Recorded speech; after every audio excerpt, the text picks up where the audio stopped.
আপনাদের সবাইকে আজকের এই সাংবাদিক সম্মেলনে স্বাগত।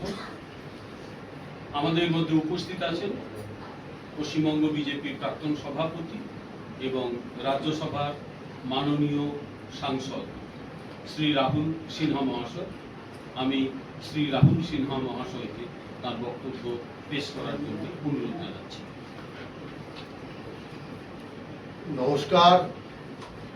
প্রথমেই নতুন সরকার গঠন করাতে জনসাধারণ যে ভূমিকা নিয়েছে সেই ইতিবাচক ভূমিকার জন্য বাংলার মানুষদের ধন্যবাদ জানাচ্ছি। দ্বিতীয় বিষয় হচ্ছে, এমন একটা প্রথা চলছিল বা কথা চলছিল, আর সেটা মানুষের মধ্যে বিশ্বাসও জন্মে গিয়েছিল যে পশ্চিম বাংলায় মুসলিম ভোট ছাড়া কোনো পরিবর্তন হওয়া সম্ভব নয়। যত স্যাফোলজিস্ট আছে সবাই সেটাকে বিশ্বাসও করে নিয়েছে, কিন্তু সনাতনী ঐক্য সারা দেশের সামনে এটা প্রমাণ করে দিল যে যদি সনাতনী জোট তৈরি হয়, সনাতনী মানুষ ঐক্যবদ্ধ হয়, তাহলে পরিবর্তন সম্ভব আছে এবং ব্যাপক পরিবর্তন সম্ভব আছে, মহা পরিবর্তন সম্ভব আছে। সেই পরিবর্তনটাই সংগঠিত হয়েছে। দেখুন, তৃণমূল কংগ্রেস যে পাপ করে গিয়েছে সেই পাপের শাস্তি তৃণমূল কংগ্রেস পেয়েছে, এটা ঠিক, কিন্তু আসল শাস্তি পেয়েছে পশ্চিম বাংলা, আসল শাস্তি পেয়েছে পশ্চিম বাংলার জনগণ।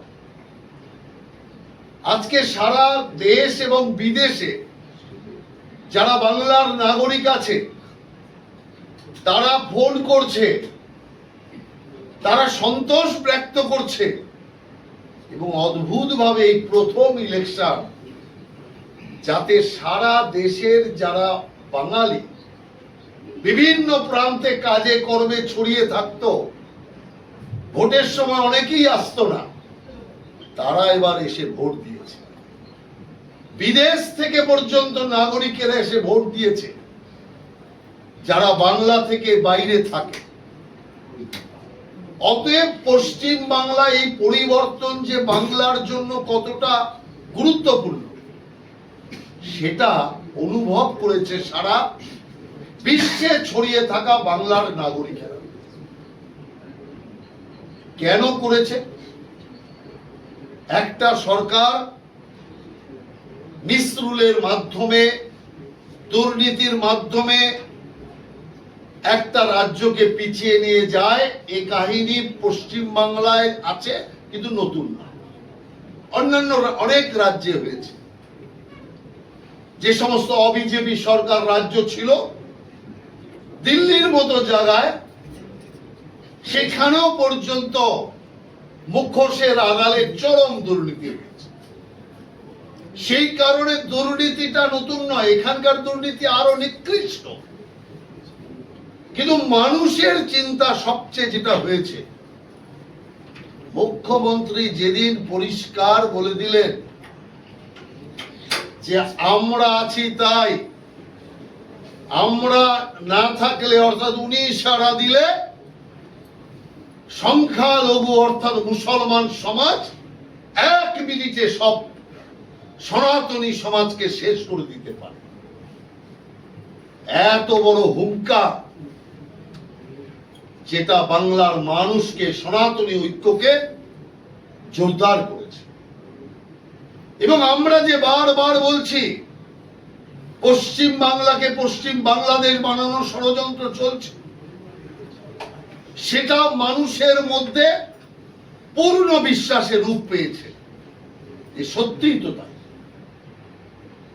অতএব একটা সরকার শুধু বাংলার অর্থকে লুট করেনি, বাংলার মানুষকে পথে বসায়নি, পশ্চিম বাংলার অস্তিত্বকে শেষ করবার জন্য এক ষড়যন্ত্র তৈরি করেছে। বিদেশ থেকে লোক ঢুকিয়ে বাংলা সংখ্যার ভারসাম্যকে নষ্ট করার চেষ্টা চলছে, সেটা বিনষ্ট হয়েছে। এখন যেটা এরা চেষ্টা করছে, যেটা পরিষ্কার খবর আছে, কিন্তু আমি সাবধান করছি সেই সমস্ত সমাজকে, নতুন করে একটা মুসলিম সমাজকে তাতানোর চেষ্টা করছে। যদিও মমতা ব্যানার্জি শুরু থেকে দাঙ্গা লাগানোর চেষ্টা করেছিলেন এই রাজ্যে, কিন্তু বেলডাঙ্গায় হয়েছে, বাকি জায়গায় হয়নি, হাওড়ায় হয়েছে, বাকি জায়গায় হয়নি। এই রকম একটি দাঙ্গা আবার যাতে এখানে লাগে, অস্থিরতা তৈরি হয়, তার একটা ষড়যন্ত্র চলছে। এবার কিন্তু আর রেহাই পাবেন না।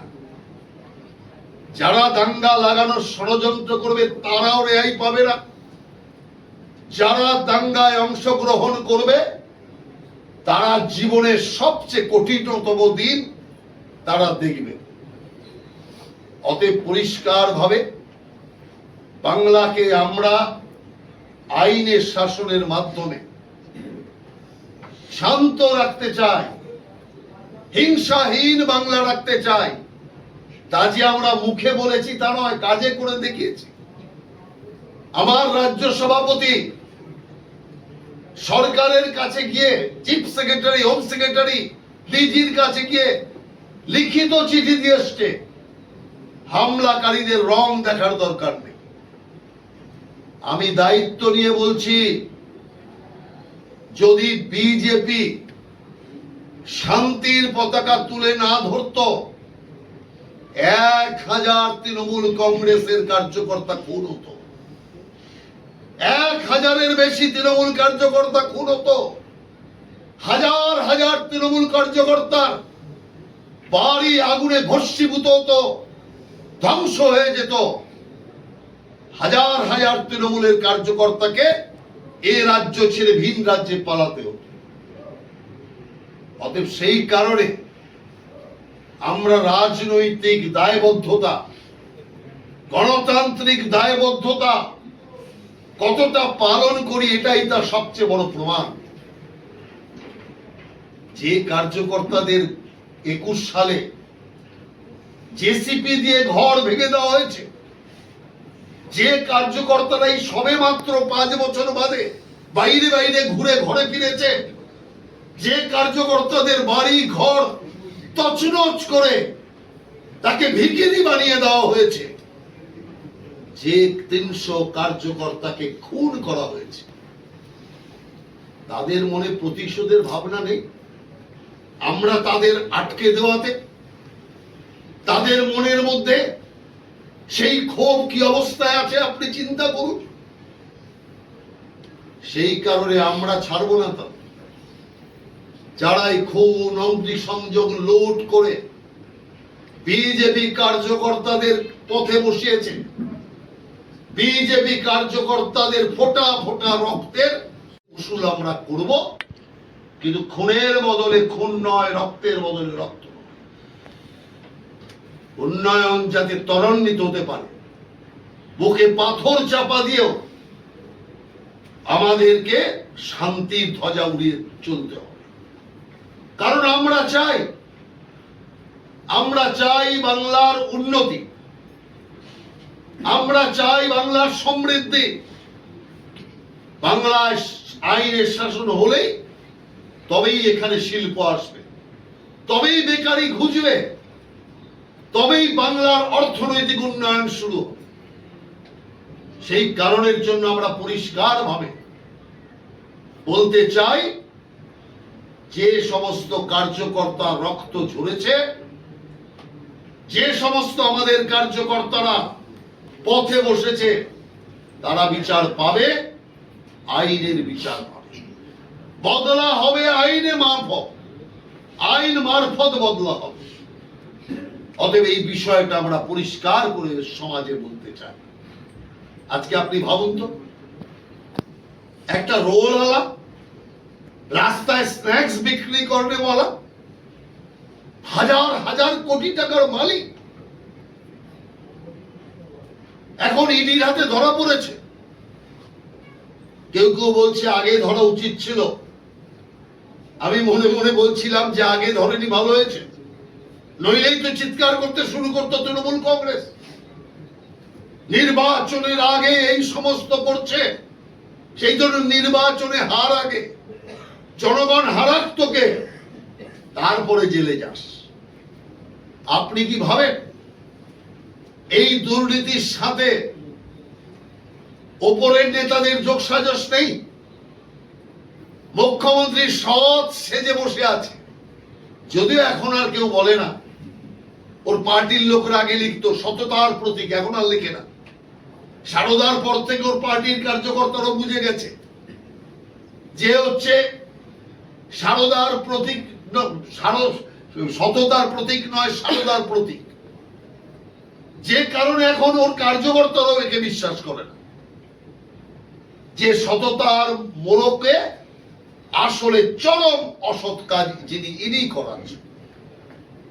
কি করে একজন লোক, একটা ঝাড়ুদার, তার প্রমোশনে পয়সা খাচ্ছে?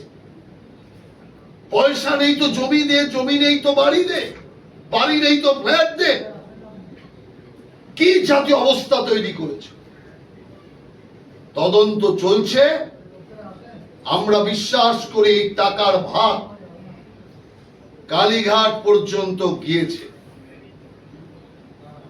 এখন আর সিআইডি তথ্য মুছতে পারবে না, পুলিশ প্রমাণ লোপাট করতে পারবে না। সেই কারণে তদন্ত চলবে, একযোগে তদন্ত চলবে। তাতে তৃণমূলের যত বড় নেতা নেত্রী যুক্ত হবে, কাউকে রেয়াত করা হবে না।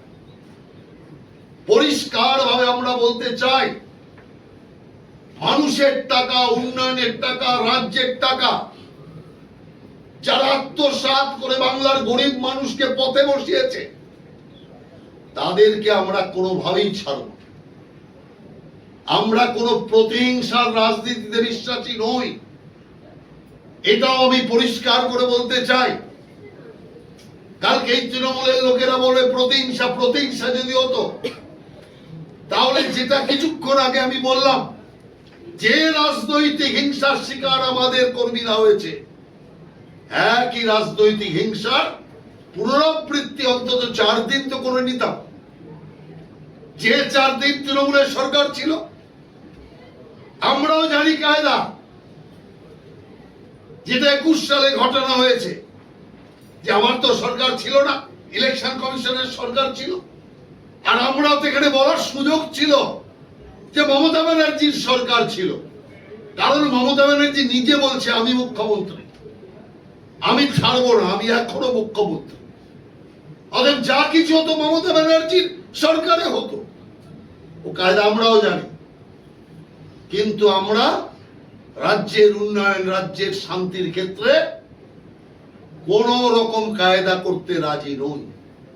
ইলেকশনের আগে আমরা যে আশ্বাসন বাংলার মাকে দিয়েছিলাম, ওরা তো মা মাটি মানুষের নাম করে মাকেই সবচেয়ে বেশি অপমানিত করেছে, মাকেই সবচেয়ে বেশি দর্শিত করেছে। কিন্তু আমরা মাকে কথা দিয়েছিলাম, এ বাংলার মা, তুমি তৃণমূলের মা হও, সিপিএম এর হও, কংগ্রেস হও আর বিজেপির হও, মায়ের কোল খালি করার রাজনীতি আমরা করব। আমরা মায়ের কোল ভরাবো, কিন্তু মায়ের কোল খালি আমরা করব না। সেই কথা বর্ণে বর্ণে আমরা পালন করে আসছি। তারপরেও কিছু তৃণমূল কংগ্রেসের লোকেরা বিজেপির পতাকা নিয়ে হামলা করাটা তো বন্ধ করে দিতে বাধ্য হয়েছে। এবার কিছু জায়গাতে টাকা পয়সা চাওয়ার ঘটনা ঘটতে শুরু করেছে। এই খবর আমাদের কাছে আসতে শুরু করেছে। আমি পরিষ্কার আপনাদের মাধ্যমে, আমরা সংগঠনের মাধ্যমেও, আমরা সেই সমস্ত যদি কোনো মানুষ থাকেন যাদের ওপর অনৈতিকভাবে, অন্যায়ভাবে কোন নেতা, সে যে পার্টির হোক, টাকা ডিমান্ড করছে, অর্থ আদায়ের জন্য চাপ সৃষ্টি করছে, হুমকি দিচ্ছে, এমন যদি কোনো কিছু থাকে আপনারা আমাদের জানান। সে যে স্তরের কার্যকর্তা হোক, সে বিজেপি হোক আর অন্য কেউ হোক, আমরা কোনোভাবেই তার রেয়াক্ট করব না। তাদের বিরুদ্ধে অ্যাকশন নেব। যেমন আমরা হামলা বন্ধ করিয়েছি, তেমনি তোলাবাজি বন্ধ করাবো। আমাদের কাছে অনেকগুলো খবর আছে তৃণমূল থেকে যারা বিজেপিতে তো ঢুকতে পারেনি, কিন্তু আপাতত বিজেপি সেজে নানান জায়গায় ওই কাজ করতে শুরু করেছে। অতএব তাদেরও আমি সাবধান করে দিতে চাই, শুধরে যান, নইলে কঠোর ব্যবস্থার সম্মুখীন হতে হবে। কারণ আমরা কোনোভাবেই পশ্চিম বাংলায় কাটমানি তোলাবাজি করতে দেব না। কয়েকটা জায়গায় খবর এসছে, অটো এবং টোটো স্ট্যান্ডে তৃণমূলের একদল গিয়ে আরেক দল এসে তারা ইতিমধ্যে চাঁদা চাওয়ার প্ল্যানিং নিয়ে কাজ শুরু করেছে। অতএব এগুলো কোনোভাবেই বরদাস্ত করা যাবে না। পরিষ্কার ভাবে আমরা রাজ্যের প্রশাসন এবং পুলিশকেও আমরা বিষয় জানিয়ে দিয়েছি যে তোলাবাজি বাংলা থেকে পুরোপুরি নির্মূল হবে, তৃণমূল বাংলা থেকে মুছে যাবে, কাটমানি তোলাবাজিও বাংলা থেকে মুছে যাবে। অতএব কোনোভাবে এই জিনিসকে বরদাস্ত করা হবে। অতএব যারা দুর্নীতিবাজ, যারা তোলাবাজ, তাদের বিরুদ্ধে কঠোর আইনানুগ ব্যবস্থা আমরা নেব। আপনি দেখুন, শুভেন্দু অধিকারীর যে আত্মসহায়কের মৃত্যু হলো, এই পুলিশকে লোকের অপদার্থ বলে, অযোগ্য বলে, পুলিশ কিছু করতে পারে না। দেখুন, সিবিআই কে হ্যান্ড ওভার করার আগেই পুলিশ চমৎকার করে দিয়েছে। কিভাবে পুলিশ কাজ করে দিয়েছে, তার মানে এটা প্রমাণ হলো, আমি আগেও বলেছি, ওই ওর আত্মসহায়কের মৃতদেহ সামনে দাঁড়িয়েও তার পুরোপুরি নিদর্শন আপনি দেখছেন। সেই কারণে আমরা আইন রক্ষকের উপর ভরসা রাখছি। পুলিশের যে সমস্ত ওপর বিধি নিষেধ, পুলিশের ওপর নানাভাবে রাজনৈতিক চাপ সিপিএম আমল থেকে হয়ে আসছে। আজকে কত, 49 বছর।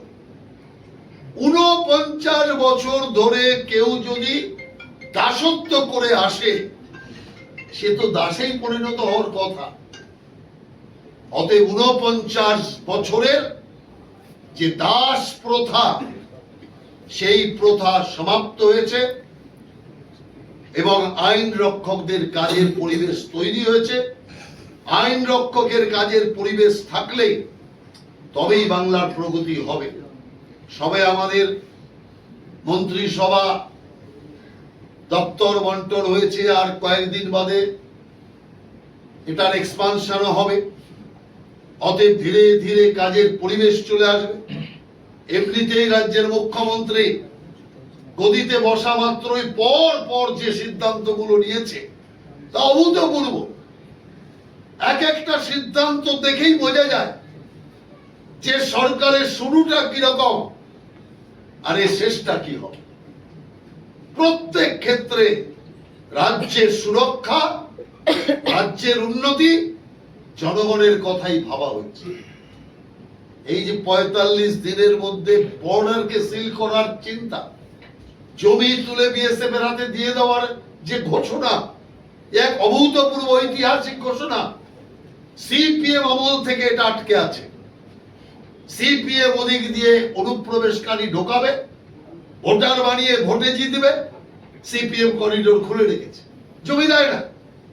তৃণমূল কংগ্রেস তো সিপিএম এর শিক্ষায় শিক্ষিত, যে কারণে একই পদাঙ্ক অনুসরণ করেছে তৃণমূল কংগ্রেস। জেতার একটাই রাস্তা, বিদেশ থেকে নাগরিক ঢোকাও, ভোটার লিস্টে নাম তোলো, আর তাদের দিয়ে ভোট দিয়ে ইলেকশন যেত। এবার এসআইআর যে চালাকি বন্ধ হয়ে গেছে। ভবিষ্যতে যাতে বাংলা সুরক্ষিত থাকে, বাংলার এই অনুপ্রবেশকারীদের দ্বারা ভারসাম্য সুরক্ষিত থাকে, তার জন্য এই ৪৫ দিনের মধ্যে জমি হস্তান্তর এক বিশাল গুরুত্বপূর্ণ রাষ্ট্রীয় সিদ্ধান্ত। কারণ বাংলা গেটওয়ে, ইন্ডিয়া, ইস্টার্ন ইন্ডিয়ার গেটওয়ে, সেই কারণের জন্য এটার সুরক্ষা দরকার। আজকে আসামে সোয়ারিং হচ্ছে, আমরা স্বাগত জানাই তৃতীয়বারের আসাম সরকারকে। আমার মুখ্যমন্ত্রী ওখানে গিয়েছে। অতএব আসাম, বাংলা, ত্রিপুরা একযোগে এই অনুপ্রবেশের বিরুদ্ধে একযোগে কাজ করবে, যাতে কোনোভাবে বাইরে থেকে উগ্রপন্থী, বাইরে থেকে অনুপ্রবেশ ৩ রাজ্যের মধ্যে দিয়ে সারা দেশের ক্ষতি সাধন করতে না পারে। অতএব আমরা জনগণকে এই আশ্বাস দিচ্ছি, আপনাদের আশা ভরসা যেটা বিজেপির উপর আছে, এই নতুন সরকারের উপর আছে, তাকে আপনারা আরো জোরদার আশীর্বাদ করতে থাকুন, সমর্থন করতে থাকুন। বাংলাকে আবার দেশের মধ্যে সর্বশ্রেষ্ঠ রাজ্য হিসাবে আমরা প্রতিষ্ঠিত করব। আর এটা পারবো তার জন্য বলছি, ৪৯ বছর এখানে সিঙ্গেল ইঞ্জিনের সরকার চলেছে, যে কারণে তার গতি ছিল না। এই প্রথম ৪৯ বছর বাদে ডবল ইঞ্জিনের সরকার হয়েছে। আর সবচেয়ে বড় কথা, আমাদের প্রিয় প্রধানমন্ত্রী, তার পুরোপুরি আশীর্বাদ এবং তার দেখানো পথ, বাংলা চলবে, বাংলার সরকার চলবে, তার সমর্থন চলবে। অতএব কেন্দ্রীয় সরকারের পুরো সহযোগিতা পশ্চিমবঙ্গ সরকার পাবে, প্রধানমন্ত্রীর পুরো পরামর্শ, প্রধানমন্ত্রীর পুরো সহযোগ বাংলার সরকার পাবে। অতএব স্বাভাবিকভাবে ডবল ইঞ্জিন সরকারের ডবল গতিতে চলে বাংলাকে সোনার বাংলা হিসাবে প্রতিষ্ঠিত আমরা করতে পারবো। আমরা সর্বস্তরের মানুষের সহযোগিতা চাই। আর যে কথা দিয়ে শুরু করেছিলাম সেই কথা দিয়ে শেষ করছি, যারা আজকে কিছু লোককে যাদের উস্কিয়ে সাম্প্রদায়িকতার একটা জিগির তোলানোর ষড়যন্ত্র চলছে, তাদের সাবধানবাণী করেছিলাম। আর একটা কথা পরিষ্কার বলি, ভারতীয় জনতা পার্টি কখনো মুসলমান বিরোধী নয়। এখন তো ভোট নেই, অতএব ভোটের জন্য বলছি না। যারা ভারতকে ভারত মাতা বলে স্বীকার করে, বিজেপি তাদের বিরোধী নয়, সে যে ধর্ম, যে বর্ণের লোক। পরিষ্কার করে বলতে চাই, ভারতের খাবো, ভারতের পরবো, ভারতের জল হওয়ায় বড় হব, আর ভারত মাতার বিরুদ্ধাচারণ করব। পাকিস্তান ভারতের ক্রিকেট খেলায় পাকিস্তান জয়লাভ করলে এখানে ভারত মাতার বুকের ওপর দাঁড়িয়ে পটকা ফাটাবো, মিষ্টি বিতরণ করব। ওই মুসলমানকে আমরা থাকতে দেব না, এটা বিজেপির খোলা প্রতিজ্ঞা। কোনো রাগ ঢাক নেই, কোনো লুকোচুরি নেই। কারণ আমরা বিদেশি গুপ্তচর, বিদেশি নাগরিককে এখানে খাইয়ে দাইয়ে জল হওয়ায় বড় করবো না, বড় পুষবো না। এটা পরিষ্কার কথা। ভারতে সেই থাকবে যে মনে করে এই ভারত মা আমাকে জন্ম দিয়েছে, এই মায়ের কোলে আমি বড় হয়েছি, মায়ের জল হওয়া, মায়ের খাবার খেয়ে আমি বড় হয়েছি, আমার মাকেও জন্ম দিয়েছে এই ভারত মাতা। এই মাতার কাছে আমি ঋণী, এই মায়ের জন্য আমি আমার জীবনকে উৎসর্গ করতে প্রস্তুত। আর জয় বাংলা স্লোগান তুলব। জয় বাংলা বাংলাদেশের স্লোগান। কোন বাংলা এখানে জয় বাংলা স্লোগান কে দিয়েছে? মুজিবুর রহমানের আবিষ্কৃত স্লোগান আজ বাংলাদেশের স্লোগান। সেই স্লোগান জয় শ্রীরামের বদলে জয় বাংলা, মুসলমান স্লোগান, বাংলাদেশের স্লোগান। এখানে ঢুকিয়ে বাংলাদেশের যে সমস্ত সন্ত্রাসবাদী মৌলবাদী শক্তি, তাদেরকে মেসেজ দেওয়া হচ্ছে জয় বাংলা তো করে নিয়েছি, এরপরে বাংলাদেশ বানাবো। আমি মমতা ব্যানার্জিকে বলতে চাই, বলেছিলেন না রাম এখানকার নয় বাইরের, সেই রামের শক্তি দেখুন, সেই জয় শ্রীরামের শক্তি দেখুন। সারা বাংলার কোনায় কোনায় ছোট বাচ্চা থেকে বুড়ো পর্যন্ত এমন জয় শ্রীরাম করেছে, জয় বাংলা থেকে শুরু করে সব ভূত পালিয়ে গেছে। সেই কারণে রামচন্দ্রের শক্তিকে চিনুন, অতএব কালিদাস হবেন না। আর সেই কারণে আজ এই অবস্থা। সিপিএম এর চোখ খারাপ অবস্থা হবে তৃণমূল কংগ্রেসে। কি দুর্ভাগ্য, সিপিএম এর পা ধরতে হচ্ছে। আরে মানুষ তৃণমূলকে ক্ষমতায় দিয়েছিল শুধু সিপিএম কে তাড়ানোর জন্য। আজ বেকায়দায় পড়ে যে কংগ্রেসকে ঘাড় ধরে বের করে দিয়েছিল, যে সিপিএম কে তাড়িয়ে মমতা ব্যানার্জি হিরো ইন হয়েছিল, সেই সিপিএম এর পায়ে পড়তে হচ্ছে। কোন সিপিএম? শূন্য থাকা সিপিএম। একটা সিট পেয়েছে কোথা থেকে? সেই আপনাদের ভাগ থেকে, সেই তৃণমূলের ভাগের সিট থেকে, মুসলমান ভোট থেকে। হিন্দুর একটা ভোট জোগাড় করতে পারেনি, হিন্দু ভোটে একটা সিটও জোগাড় করতে পারেনি। অর্থাৎ তৃণমূল ও মুসলমান, আপনার সিপিএম ও মুসলমান, তার পায়ে ধরছে কি? কতটা খারাপ অবস্থা হলে এটা হতে পারে? সেই কারণে আগামী দিন আমি যে কথা আগে বলেছিলাম এবারও বলছি, যে ভিক্ষা পাত্রও জুটবে না। তৃণমূলকে দেখলে ঘৃণায় লোকেরা ছি ছি করবে সর্বত্র। তার কারণ যে কাহিনী বেরোচ্ছে এ তো শুরু, আরো বাকি আছে। আপনি দেখতে থাকুন, মাসে মাসে বেরোতে থাকবে নানান কাহিনী আর এদের বিভিন্ন কর্মকাণ্ড, যে কিভাবে এরা সমাজকে শোষণ করেছে, মানুষকে শোষণ করেছে, অর্থকে নিজেদের কাজে লাগিয়ে মাটির তলায় পর্যন্ত ঘর বানিয়েছে। আপনি ভাবতে পারেন? বাংকার বানিয়েছে, বাংকার। কে থাকবে? অভিষেক ব্যানার্জি না মমতা ব্যানার্জি? বাংকার তৈরি করে ফেলেছে। এইরকম আর কত বাংকার আছে কোথায় কে জানে। এখন তো লোকেরা চিৎকার করছে হাওড়ায় বাংকার, তো ভবানীপুরে বাংকার নেই। তো ভবানীপুরে এক্সেলেন্টারের তলায় বাংকার টাংকার আছে কিনা লোকেরা এই কথা প্রশ্ন তুলছে। কি অবস্থা! অতএব সেই কারণে যেটুকু মান মর্যাদা তৃণমূলের ছিল সব নষ্ট হয়ে যাচ্ছে এতে। অতএব এই পার্টিকে বাংলা থেকে মুছে দিতে হবে, যাতে আর কখনো বাংলায় মাথা তুলে দাঁড়াতে না পারে। তার কারণ এরা বাংলা মায়ের অভিশাপ, বাংলার ক্ষেত্রে অভিশাপ, রাষ্ট্রীয় অভিশাপে না। অতএব আগামী দিন সর্বক্ষেত্রে এদের মুছে দেওয়ার কাজ করতে হবে। এটুকু।